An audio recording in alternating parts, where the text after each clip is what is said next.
Hey, I'm Hamid. This week I tested 5 AI tools that save real hours. Here's what I found.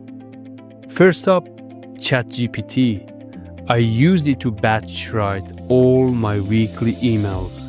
What took me 90 minutes now takes under 10. Next, Midjourney. I needed a YouTube thumbnail and social media graphics.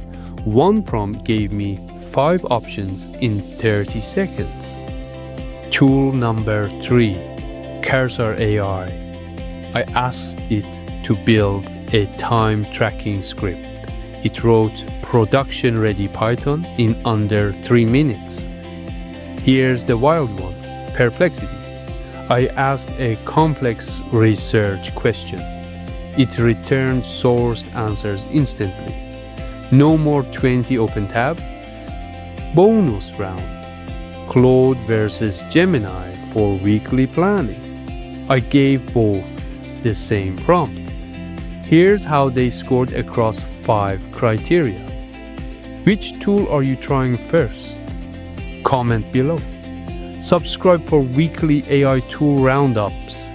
I read every comment.